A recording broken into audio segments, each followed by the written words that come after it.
Hi, I'm Dr. Amy Robbins, and welcome to the Life, Death, and Space Between podcast. I'm a licensed clinical psychologist and medium. I know it seems like a strange combination, but that gives me a unique view of life and death. Death can be scary. I get that. That's why I'm doing this. I want to help people explore life, death, and what it all means. We are born and we die. What we do in the middle is the space between. My guest today knows a lot about what makes women tick. For more than 2 decades, Robyn Miller Brecker has made her mark in the world of media, rising through the ranks to several top posts in Oprah Winfrey's media empire.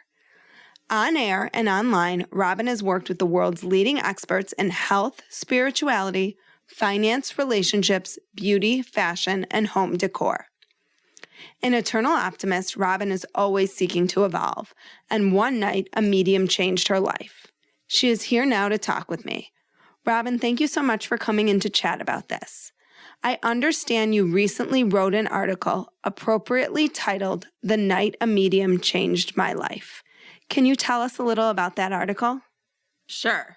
So what I wanted to do was capture something that happened to me back in 2010, because that moment and that experience really ended up propelling me to dive deeper into some other parts of spirituality that I had not investigated. So the article really tells a story about how, first of all, my dad passed away when I was 12 years old in 1987. So young. He was young. He was 41. And you were young. And I was young. Yes.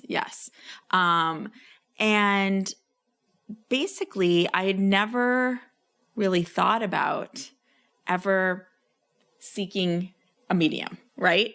Seeking to talk to a medium. I worked, I had been working for Oprah at that point for 10 years. And we actually had mediums come and go on the show. And yet it just didn't really occur to me that maybe my dad could reach out to me through a medium until one day I was with my daughter and I happened to look over, I think, and see Our People magazine. I was flipping through it while my daughter was sleeping. Mm-hmm. And I came across this woman who looked like she could be my friend, your friend. Mm-hmm. And I was reading her story and it talked about her being a medium. And there was something at that moment that clicked for me that was like, why have I never thought about that? Because I did not have closure with my dad's passing. My dad passed away of a heart attack, sudden heart attack, actually in my bedroom. And you were in your bedroom? I was home. Okay. And he was upstairs in my bedroom because it was the only room in the house that had air conditioning. And I was downstairs with my sister. My mom was across the street. And he had started to vomit. And so he kept kind of getting up, but he kept going back to my room to lay down because it was cooler in there. It was a hot July summer day. And at some point he did say to me, "Can you go get your mom?" So I did. I got my mom. My dad never got sick. Mm-hmm. And she came home and, all of a sudden she started screaming. I didn't know what she was screaming. And there's actually a phone in my bedroom, but right. She didn't use it. She was screaming for me to call 911. And she was screaming heart attack. And I just, within a few minutes, of course, I understood what she was saying. I was obviously so scared. I called 911 and I was swearing. As a 12-year-old girl, I'm swearing, and they thought it was a prank call. And so it took longer for them to actually send somebody. Whether or not that may have, right. The more I've learned all about this, I don't think that would have mattered. But it was, a horrible experience, right, obviously. And to carry that weight over years, right? Like whether or not we believe or don't believe that we could have done something different or changed the outcome, that doesn't change the feeling of guilt. It was. Could I have done? Yes. At 12. At 12. Right. So what ended up, obviously, they ended up coming however much longer after. And obviously he did, they did take him to the hospital, and I don't think he was pronounced dead until he was at the hospital, but he was not conscious when he left my house, and I didn't get to say goodbye. And so that was something that I've always, I think, had to struggle with through these years, was not saying goodbye and not saying how much, telling him how much I loved him. And because you just, you're not, it was so sudden. Right. So when I read that article in People magazine, and I realized maybe there is actually a way to tell him how I feel, have felt, and how grateful I was for him. I read that, and then honestly, my daughter was not quite 2 years old, and so I was in throes of that new momhood, working mom, and so I kind of just read it, never even said anything to my husband. I just kind of filed it in the back of my head, and then about a month later, at work, one of my responsibilities was actually bringing on new contributors to Oprah.com, who could eventually then be on the show, on the Oprah Winfrey show. Okay. And I started getting calls from several different people, publicists, other, bookers, that kind of, people who book talent. I was getting emails and calls about this woman coming through Chicago. I'm not kidding you. I just didn't even put it together. They said, this woman's coming. She's a medium, and she wants to meet with you. And I don't know why, I didn't register until I walked into the room when this meeting had been set up at Harpo, and there was Rebecca Rosen.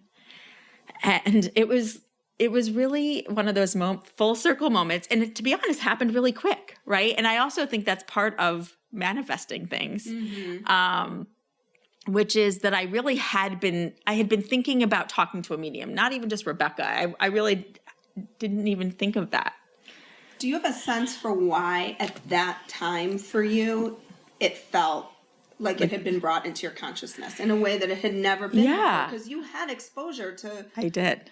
I mean, tons of spiritual gurus who probably talked about that. I wonder, I think about that, and I actually think it could be a maturity thing. I really don't, not to say that I wasn't, I just maybe hadn't been ready, and I don't know if it took having my daughter, and experiencing motherhood, for it all to kind of align and come together. It is interesting because it hit me at that point in my life, and I was just ready.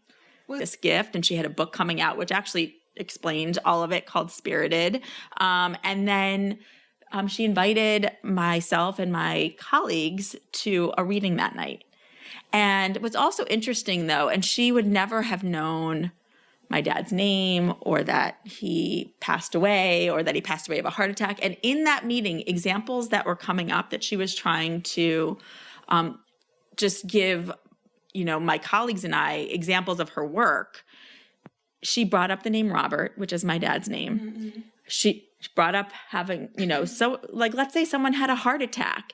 And it was to me, those were messages that I started to even pick up, not knowing that they probably were. Those were signs that he was trying to come through.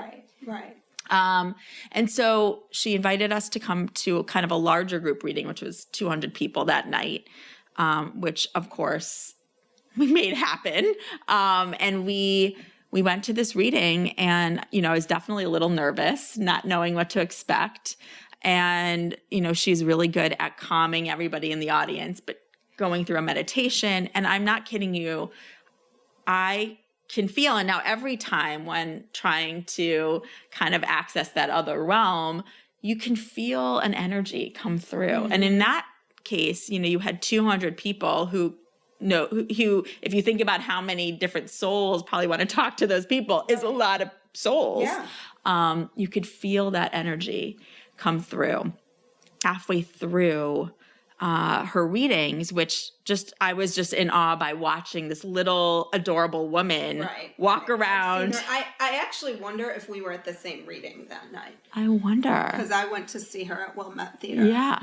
years ago too. Yeah. And, just watching how she was able to connect these souls with the different people in the audience, and how different people, without realizing it, total strangers, would end up sitting next to each other and not realize that there was a common denominator amongst them, right? There was a reason that almost our deceased relatives had us sit next to each other, so that even if you didn't end up getting read, there were messages coming through that would apply to you.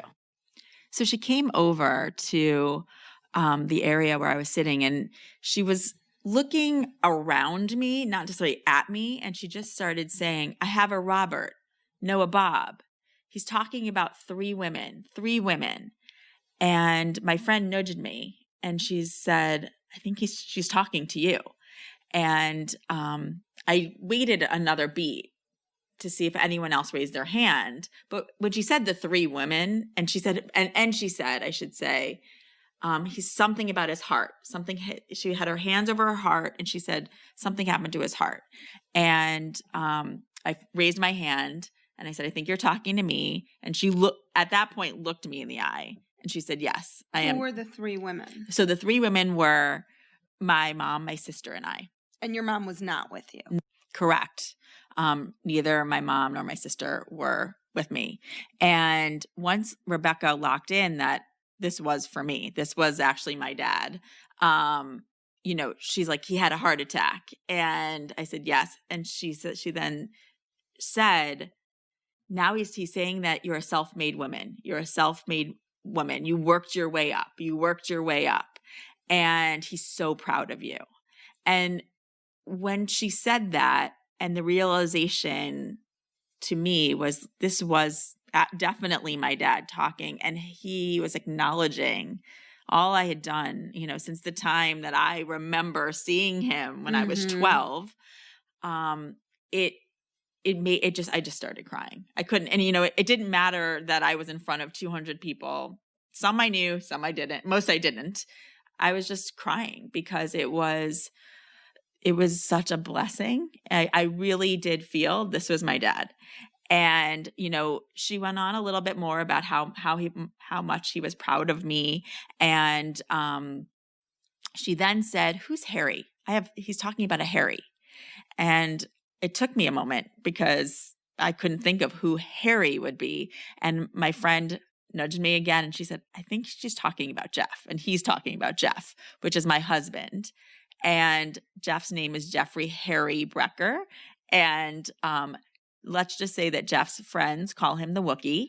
And so he's definitely Harry. And we make fun of the fact that his middle name is Harry. So your dad's sense of humor was coming through. Definitely. And I said, I think you're talking about my husband, whose middle name is Harry. And Rebecca said, your dad's getting such a kick out of himself. And my dad, when he was here on Earth, was a jokester, and he still is. I mean, he still is a jokester in this other realm. And so he definitely was making fun of Jeff, and but also acknowledging, in a playful, loving way. And she then said, you have one child. She's like, you have one child. It's a girl, and I do. I have one child. Her name's Bella. And at the time she was, just about, not quite 2 yet. And he was definitely starting to address her and talked about how she's a ray of light for all of us. And then Rebecca was seeing Bella playing the piano.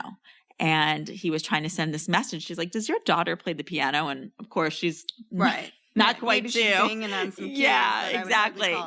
So, she's like, I think he's showing me that she's going to play the piano. And now she could hear the song Piano Man by Billy Joel. And that actually happens to be Jeff's favorite song. So on top of all of this, right, it was very meaningful. And, and Rebecca went on to say, your dad's going to do something with your phones. He's going to make it known that that he's around. And he's also really connected to Bella. And so there may be something that Bella does that will, without a doubt, make you think of your dad. So tell us, because Bella was 2 at the time. She obviously didn't know your dad.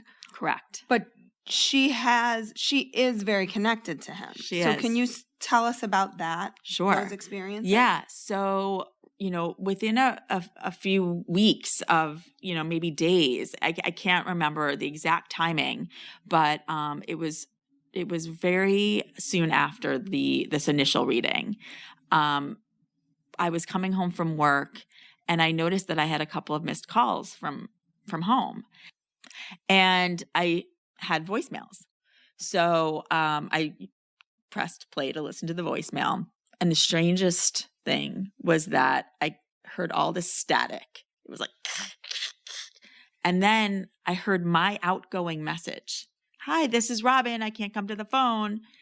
And over that, and then more static, I heard my babysitter go, Robyn, listen to this. And it was Bella going, Bobby, Grandpa Bobby, Bobby, Grandpa Bobby. And my babysitter said she just started saying this. And had you been talking about your dad? No. Did you talk to him? Did you refer to him as Grandpa Bobby? Never. Nothing. Never. To Bella, my uncle Your Bruce, dad's my dad's brother, was her grandpa. He took over as the father figure in my life after my dad passed away in 1987. And so when we were raising Bella, she was so young that we never thought about ever obviously talking about my dad who passed away. To her, my uncle was my dad, and that was her grandpa. And so she calls him Papa. So my Uncle Bruce is Papa to her. So for her to even say Bobby, Grandpa Bobby, she doesn't even have she calls her other grandfather Poppy. So she's Papa and Poppy, and all of a sudden, no grandpa. So that was all on this voicemail. And you could hear it was very eerie over the static and the outgoing message to have this like 2-year-old voice saying that. I mean, that was absolutely my dad coming through. Right. To make it known that he is connected to Bella. And really what ended up happening over the years, because then it was even that night, because I was so thinking about my dad, I had pulled out this little book that my mom had made me with all these pictures from when I was younger with my dad in them. And she had given it to me recently because she'd been clearing out some of her closets and found these old pictures. And I was opened the book and I'm like flipping through it, and Bella was sitting either on my lap or next to me, and she just pointed. She pointed at my dad and said, Bobby, Grandpa Bobby. And it was I was in such shock. It was validating, but shocking. That's really the word that comes to mind. So there was something, because you've had exposure to almost every spiritual guru out there at this point, having worked for Oprah. Mm-hmm. What was it about this experience with Rebecca Rosen that really shifted, in a lot of ways, your entire life, right? From that point forward. It did. Changed everything and how you saw the world. And yeah, it did. I would say, I always talk about the fact that in 2008, I had my first real spiritual awakening when I worked with Eckhart Tolle. I helped work with him and Elizabeth Lesser on a webcast that we called the New Earth webcast. So for people who don't know either of those folks, can you talk a little about who they are and what they I would talk say, about, write about? What I would say is that they are both pinnacle people within the self-help world who can absolutely help you shift the way you look at your every day and your every moment.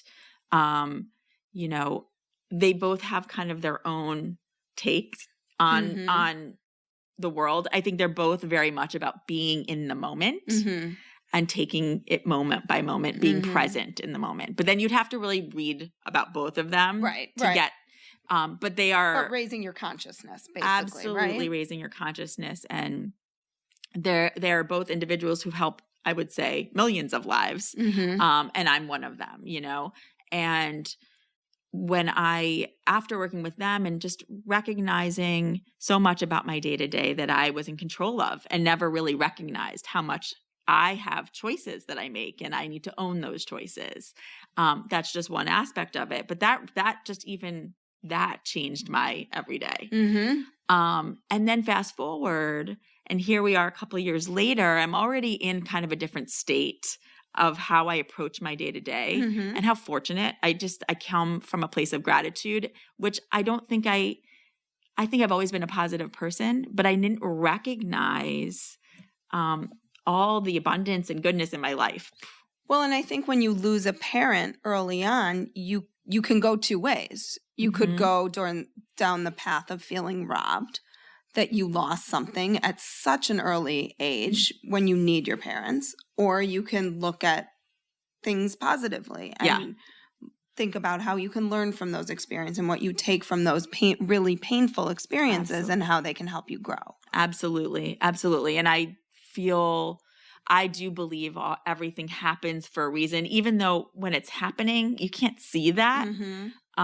We could have a whole nother show on the everything happens for a reason discussion, right? Yes. People who are going through hard times really struggle with that. Absolutely. But and I will say that I do believe, for me, it put me on a certain path, and I was very fortunate to be around very loving and strong people to lift me up. And so, after all of the kind of awakening I went through in 2008, this was a whole other level, because to me, I never thought that we could correspond with deceased loved ones. And I'm fairly normal, I swear. She is. I can attest to that, even though you don't know me either at this point, right? We're not like two but we hooey women. No, we're really not, and I will say that there is no other explanation. And I have faith. I believe. I think sometimes we have to believe in what we can't see. Right. And I think some of it is when it's one thing to hear someone say these things to you, right? And then you can go on your merry way. But when you experience it firsthand, it's incredibly powerful. It is. And it becomes something you can't deny because it was your experience. And if you're denying your own experience, what does that mean? I couldn't agree more. That you have hit that right on, on the head. And what else, the other thing that happened was within the same time frame, within a few weeks, my sister, who lived in New York at the time, was over at my condo, and it was late at night. Bella was sleeping. We had a babysitter over that night. My husband, my sister, and I were back at our condo, and we were sitting on the couch, and our phones were up on a counter. And all of a sudden, both started ringing, buzzing. So I got up to check who was calling, and our phones were calling each other. So my phone said Robyn Miller calling, and her phone said Robyn Miller Brecker calling. And we had both been sitting on the couch. No one was touching the phones. And I thought, okay, Dad, we hear you. You are definitely within our lives. And I think it's just so interesting that for whatever reason, at this point in our lives, we were both in our 30s. He came to be, he came to show up in a way that we had not had him for a long time. Or maybe you weren't able to see. We just weren't seeing. Maybe he was trying. He absolutely was there. He absolutely was there. We just maybe weren't ready to be open to accepting his presence. So that was all of that to me. It changed my life. It really did. I believe, we all can have these experiences, if you're looking for them and open. Right. And that's part of why I'm doing this, is to open people up. And one of my favorite quotes from your article was, when you lose someone you love suddenly, you realize no day is promised. So you live each day to the fullest. So how do you do that? on a day-to-day basis now? How do you practice that? Yeah. I mean, I certainly started to do that. I mean, somewhat soon after. I mean, I would say by the time I was in college. So if my dad passed away when I was going into 7th grade, by the time I was in college, I really was practicing that without even knowing it. Because I feel like that happened so suddenly for me. I didn't get to say goodbye at the time. And I now realize you don't ever have to really say goodbye. Right, which is really healing in and of itself too, right? Is that there isn't a goodbye. You know, it's funny, my great-grandma, when she used to hang up the phone, would never say goodbye because she would say it's always a continuous conversation. Oh, I love that. And so there was never a goodbye. And I think of that all the time. Like there never has to be a real goodbye. It's like, see you later or feel you later. Especially with your soul people, right? And my dad certainly was a soul person for me and still is. And I feel like from knowing that he passed away so suddenly on earth, I felt like I always want to tell people how I feel. So when I say live your every day to its fullest, it means make sure, number one, you're showing your gratitude for those around you that you do love, and letting them know how you feel, being clear with your feelings day in and day out, and also trying to live with no regrets. And that doesn't mean like go skydiving every day, but like really live with, I would say, live with a full heart, right? Live with as much joy as you can bring to the table. And we know that not every day feels incredible when you wake up, but I really try after those mornings where it's a little bit hard to get out of bed, remind myself what a gift that day is, and try to treat everybody around me with respect and love until the time I go to sleep. And I honestly, most days, and most people who know me know, like I get up early and I go to bed late because I'm trying to make the most of every minute, because this lifetime, our days are not promised, right? For now. And and I think too, I'm always thinking too about the people that come to therapy that are really struggling, that feel like, you know what, I can't live my day to the fullest. Like my life really sucks right now. And I think a lot of people feel that way. Frankly, a lot of people right now feel that way, because I think there's sort of a global consciousness that's happening that feels really heavy. And so when you think about this conceptually, how do you think about that when people are really struggling? How do you integrate those two pieces? Yeah, I think, and believe me, I have to do this sometimes for myself in certain times of my life, and as of course for friends or family members that I know. I think you have to start small. I think some days do suck, but if you start being grateful for the smallest thing, like I have shelter, I'm breathing, and the more that you start to show your gratitude for just even the small things, they kind of start to build up, because then gratitude begets gratitude. And that, to me, it's like that law of attraction. So the more good you put out, the more good you're going to get back. And I know for myself, when I used to, someone would say, "How are you doing?" And I'd be like, not great.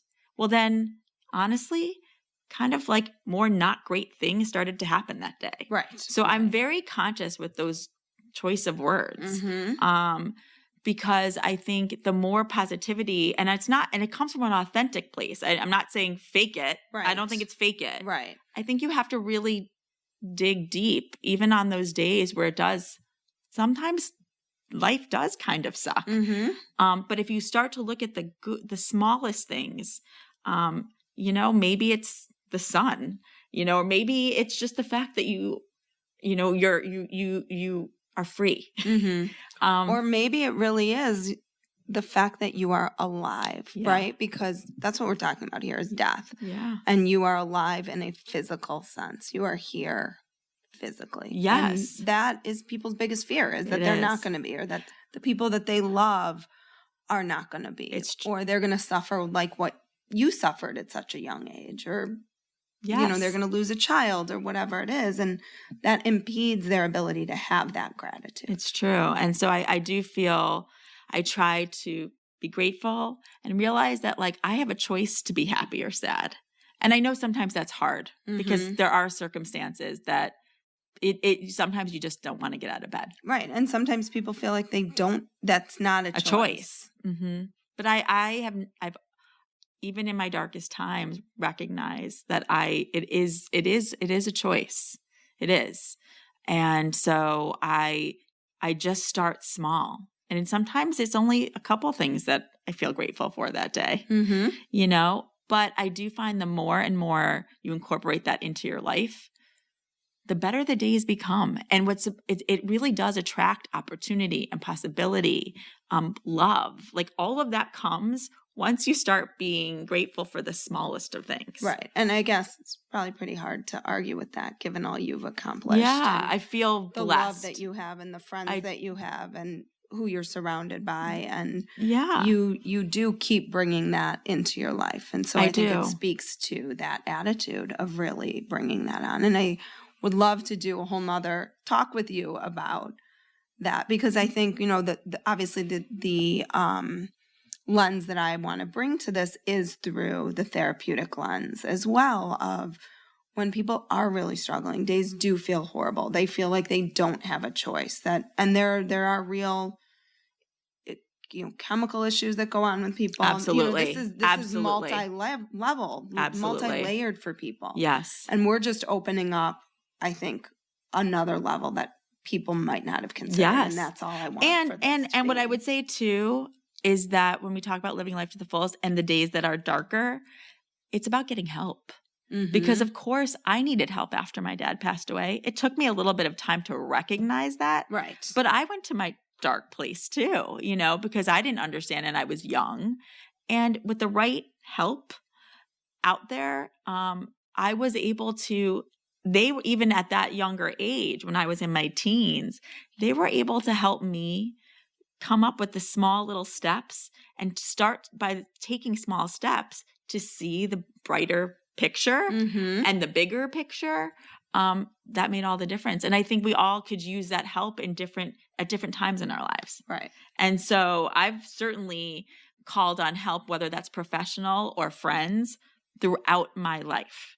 And I think that is what can keep you going and keep you positive, right? And so I was fortunate enough to then end up working in a place where I have had people come through the doors that have been able to really shine the light on how to pursue and progress through and evolve through life in this positive way. Mm-hmm. Well, and I think that's a huge point is with all of this, we're never alone. Even when we feel in our darkest moments like there is no one there. And I've read a lot of different people who are mediums whose spiritual first experience was when they got on their knees and said, please, someone help me. And who showed up for them were oftentimes deceased loved ones. So we are always surrounded by people. Absolutely. Even when we feel like we are not. Well, and after this experience happened, and of course I've talked to Rebecca many times since that first time in 2010, and I've talked to other mediums and healers, I just started investigating all of it myself.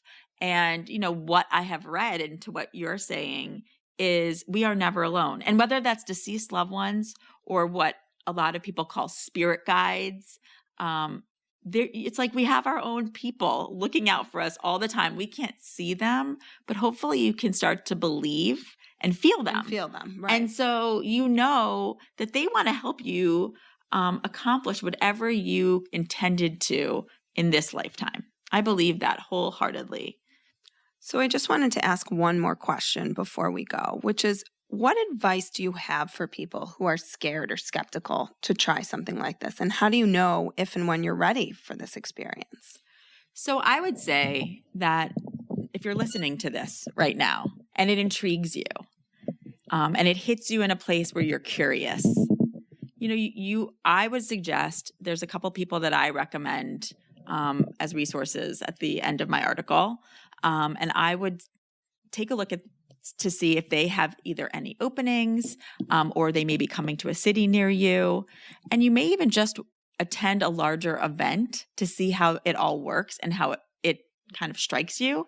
You may end up getting a reading right there and then if it's the right time. And if it's not the right time, let's say you're there and you don't get a reading, don't give up. It just may not be that, your spiritual people may have a different timeline, for you. And so I would suggest maybe you then seek out another event or a smaller group or a one-on-one session if you're still curious and it's still something that you're kind of thinking about when you go to sleep at night. And here's what I'd say also, if you're listening to this and this just doesn't strike you as something that, if anything, maybe it does kind of scare you, don't do it right now. I really would say don't do it right now. Right. Because it will, when the time is right, it will feel right. And sometimes for some of us, that's when we're kind of at our darkest times, right? It could be you lost a job, you lost a loved one, you're feeling lost in life. And this can be an alternative for you. Mm-hmm. I would just say it's out there and it's there when you're ready. And sometimes you may just start getting signs that you start hearing about other people who have readings.